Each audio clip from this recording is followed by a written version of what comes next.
and I will now turn it over to Heidi and Martin. Good morning, everyone. So nice to see all of you. A family reunion of sorts. I appreciate the opportunity to have been able to work with Marty on this chapter and for this book. And we will keep it short, particularly because I have another meeting at the top of the hour. So I'm sorry to talk and then depart. Our chapter is entitled Changing Narratives. This chapter reminded me of something that Barack Obama said when he was leaving office. And he said, "My words of wisdom to all of you is that life is not linear. It is a series of spirals. And we must take each opportunity, make the most of it, launch things forward wherever they're starting from, and not assume that we're going in a single linear direction." Marty and I took this opportunity for this chapter to look at two different ways of reflecting on study abroad and thinking about where it's going.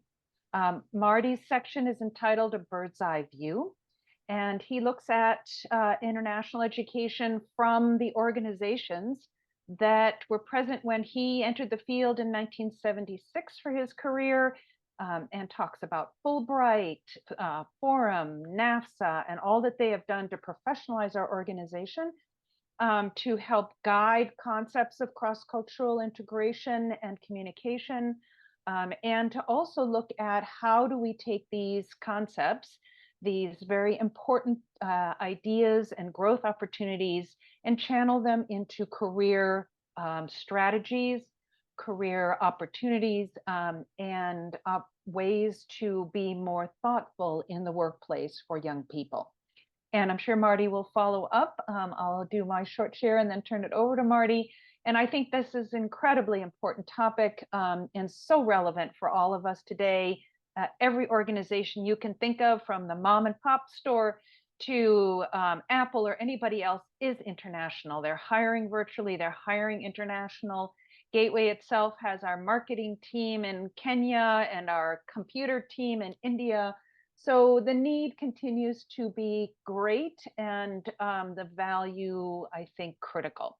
I took up the perspective called From the Kaleidoscope, and I looked back from an institutional perspective, having worked at US institutions since 1984, specifically in study abroad and international education at large.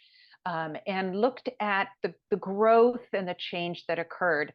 I recall when I started, I believe the term my students said to me is that they were looking for a groovy experience. I think that was the word. And when I say that to my 22-year-old son, he has no idea what I'm talking about. And credit was something that was, a nice enhancement.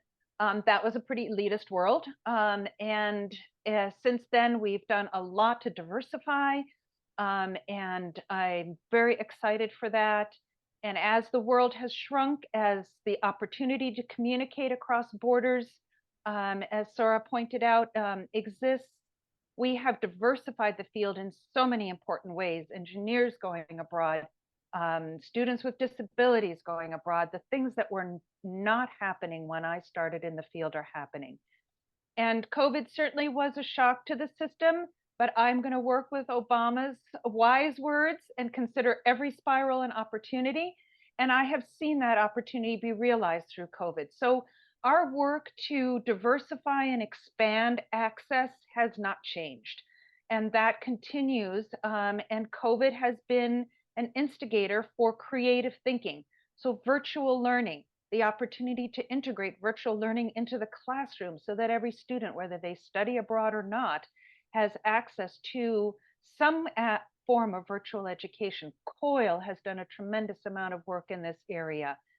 We have opportunities to do thoughtful short-term programs that are better supported than they were in the past, when we were a little more laissez-faire about critical health and safety concepts. So for me, COVID certainly was a shock to the system, but also a very important instigator for new opportunities. There's some new virtual platforms coming out that are connecting international students and study abroad students to engage in conversations. There's some incredible innovative ideas and initiatives taking place. that were inspired, if you will. If you want to put a positive spin on COVID, then that would be the inspiration that was already in the works, and now I think really working on trying to mainstream. So I'm very excited for the future, and I will turn it over to Marty. Thanks all so much. Right. Thanks, Heidi. That was great. I've known Heidi a few years of late, and it's been always terrific to collaborate with her in a very complimentary way. My thoughts, and I'll be just very brief. I have to reflect on the fact that I made a career change late in my life. In the first decade of the 2000s, I became Associate Director of Career Services at the Johns Hopkins School of Advanced International Studies here in Washington. And I quickly, within the first year, discovered that while I was working with the elite of the elite in terms of the student body from all over the world, highly experienced internationally, and yet they really hadn't yet made much meaning of all of that privileged experience.